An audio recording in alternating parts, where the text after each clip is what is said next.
Hello everyone, welcome to my vlog. Just kidding. Obviously, I don't have a vlog, but yeah, I wanted to make a video about books. I don't know, I just thought about it like a couple of days ago, and I had so many ideas, and I just really wanted to make a video for myself, maybe for friends if this video ever gets released. But I wanted to express my feelings out loud and just show some special people how books affected my life, how it made me into who I am today. And yeah, so this video, I'm just making this out of nowhere. It's about my top 5 favorite books of all time. So I think I've read like maybe 450 books in total because I've kept a log in Goodreads. I've read lots of mangas, visual novels, and of course, written novels, different kinds of literature. And out of those 400, I picked the ones that changed my life, and I can probably reread over and over again. So yeah, this is in no particular order. The first one is tada! Mythology by Edith Hamilton. So, to be honest, it's not the book itself, but what it represents, which is mythology, more specifically Greek mythology. So, this one, I remember as a kid, I fell in love with Greek mythology. I forget why. Maybe it's from the cartoons that I've watched, Hercules or Xena. I couldn't even remember. Or maybe it's from a class in elementary. Maybe we took up mythology. I honestly don't know. But yeah, during my elementary days, I've always known Zeus, Athena, Artemis, Ares, all of the gods. And I remember imagining being part of their world. Me being a goddess, me participating in their world, me being the goddesses themselves. I remember liking Athena the most. Who doesn't? And yeah, it's just one of those core memories that stayed with me all throughout these years. And I'm so glad that during high school we actually took up this book to study and maybe present reports or something. And Edith Hamilton's Edith Hamilton's presentation of Greek mythology is so captivating and it's so fun. Even though I didn't have money to read about this before this, I've always looked at Wikipedia for the short stories and stuff. And then finally, I have money now. I actually bought the 75th anniversary illustrated edition. And it's so nice. They have like pictures, and the paper isn't even paper, it's like plasticky. And yeah, it's so pretty. So, Greek mythology made me fall in love with literature, made me fall in love with stories. So, I think that's where my journey started. Oh, journey. Okay, that's the first one. The second one, oh my god, the second one. So, I'm cheating. It's definitely cheating. But the second book is ta-da! Percy Jackson. So let's just treat it as just one book. Percy Jackson. So if mythology made me fall in love with stories, Percy Jackson made me fall in love with collecting books, with reading books, with books. So I read this when I was in second year high school. My one of my best friends made me read it, and it's one of the best things that happened in my life. So why do I love this? I love this more than Harry Potter, and there's lots of Harry Potter fans out there, but I'm a Percy kid. I was a Percy kid by heart. Camp Half Blood. Obviously, it has Greek mythology elements, which is why I love it. And then Rick Riordan's way of writing is just so humorous and fun, and the story itself is very nice, especially for a kid of my age that time to read the character developments, the fun side and the action side and the serious stuff.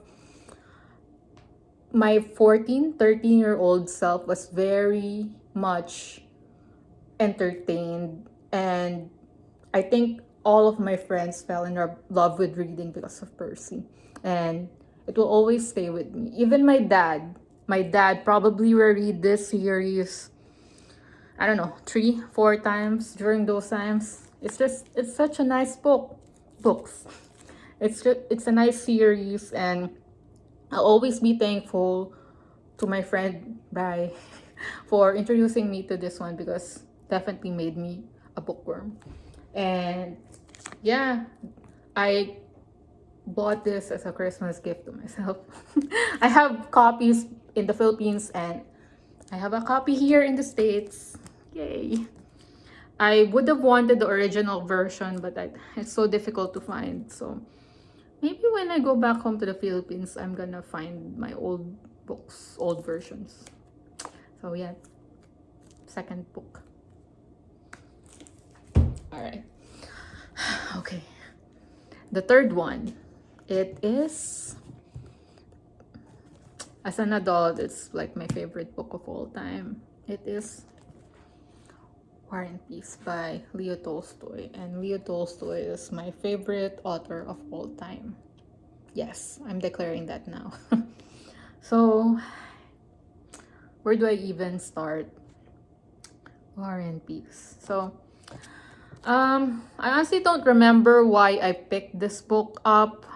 Maybe as a challenge to myself, or because it's like 1,400 pages. So either as a challenge to myself, or I was intrigued by the cover or like its reputation, because I believe this is like one of the greatest novels of all time. Or I think maybe because I'm already familiar with Russian history, because I've always read about their monarchy even before USSR, before the Bolsheviks. I'm familiar because I read like a nonfiction book about their history, and yeah, so maybe that's it. That's why I picked it up. But it's like one of the best choices I did in my life, like one of the most important decisions I made in my life, even though I didn't know about it, because this book changed my life as well.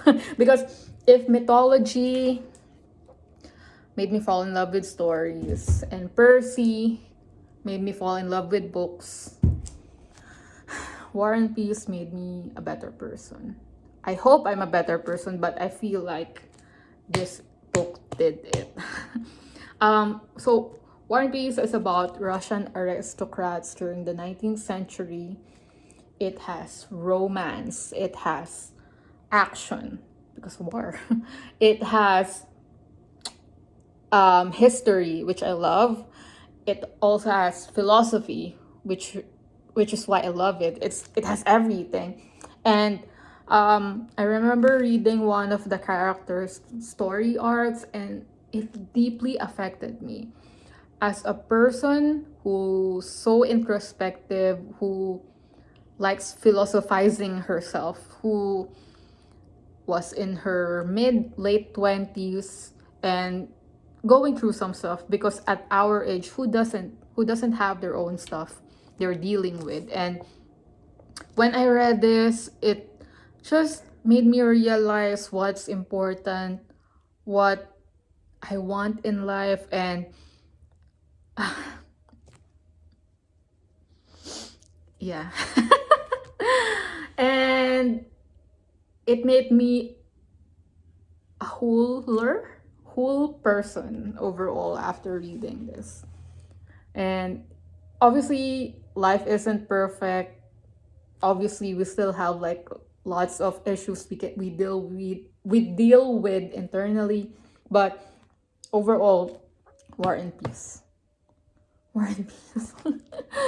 It's so nice, and I love it. Introduced me to classics as well because I barely read classics before, but now I'm a voracious classics reader because War and Peace made me realize that wow, classics have taught me the most valuable lessons in life, and classics just teaches you how the human condition doesn't really change all throughout history, and it's just yeah. Leo Tolstoy is one of the best authors I've ever encountered.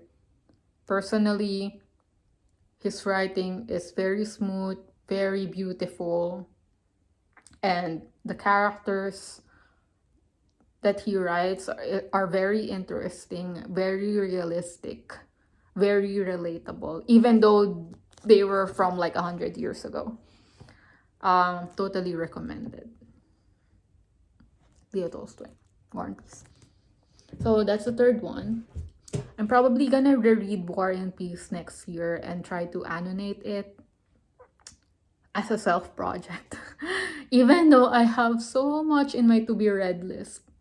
But we'll see. We'll see. I'm gonna give myself a month if I ever decide on rereading it.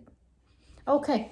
Um the fourth one might be a bit different than the others just because it's different and it's the newest book I've read. I mean, out of all these four. But I just remember how it made me feel, and I immediately decided that wow, this is gonna be in my top stories of all time, and it's Howl's Moving Castle. Oh my gosh, it's very different from the animation. I love the book better, although they're both beautiful, but the book is different from the animation, and it's very nice and funny. So this one, what's the story behind this one? Howl's Moving Castle. I read it at a time of grief, of loss, of sickness, and I didn't know how it will make me feel after reading it until I did, and it was the best choice I did this year because reading this felt like a warm hug. Felt so cozy and so fun and so whimsical that even though I was experiencing something difficult, this made me feel like there's always something out there that will make you smile. So Diana Wynne Jones's way of writing is so nice and it's so funny. And actually, after reading it, I just cried. I really did. Not because the story is sad, but because it felt like I was being comforted by a friend, and that friend is the story. And the story is just pure, pure fun. And yeah, after reading it, I just immediately wanted to read it again, honestly. But there's just a lot of books, and I actually reread some of the passages after reading the last chapter. So, yeah, I'm probably gonna pick it up again if I want comfort. And it's an easy read. Look at those lines in between um I mean the spaces between the lines. It's for kids, honestly. So, yes, Howl. And then the fifth one. The fifth one. Ta-da! There's no fifth one. I'm sorry. So, those four books, I'm sure that it made me to who I am today. And there's just no fifth one right now. I feel like I still have a lot of books to go through before picking the fifth one. Because even though I read a lot of phenomenal books this year, even last year, I still can't find that one book that will make me say, wow, this will stay with me forever. I mean, a lot of the books will stay with me forever, but there's just these special ones that will just make you feel that way. Maybe some honorary mentions would be The Book Thief by Marcus Zuzak. I read that when I was younger, and that was nice. It made me research about the Holocaust and how genocide and war affect people. So that was good. Um, hmm, Maybe How Green Was My Valley. I read that this year, and that was good. Made me cry. It's a story about a Welsh kid coming of age boy, and how it was during um, the English occupation in Wales. That was good. Oh, what do you call this? The Gentleman in Moscow. Oh, that's another Russian book. I love Russian history. The Gentleman is in Moscow was also nice. It's like House Moving Castle. It felt like a warm hug. It's so wholesome. It's so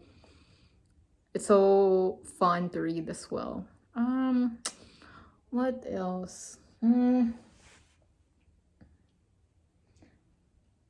Well, I have like a lot of fantasy books that affected me as well, in a way that not affected, but like it made reading more fun again for me, because I had like a 2 year slump before, and that's um Dresden Files. That's also nice, but it's like 15, 17 books right now. So yeah, even though they were fun, they were nice, it made me giggle, it made me out of my mind enjoyment. It's not just in my top 5. So we'll see. I still have a lot of books to explore, lot of stories to read, and maybe someday I'll find it in me to say, wow, this is finally my top 5. So yeah, um this video, I just wanted to make it for myself, but if ever my friends watch this, if ever my friends watch this, I just wanted to say that give reading another try, because it's such a productive hobby. It stimulates your brain. It will probably change your views in life for the better, and it will just overall make you more knowledgeable. And knowledge, there's nothing bad about that. So yeah, I'm very passionate about this. So oh well, we'll see if this video will be seen by other people. Yeah, that's it for now. Merry Christmas. Bye.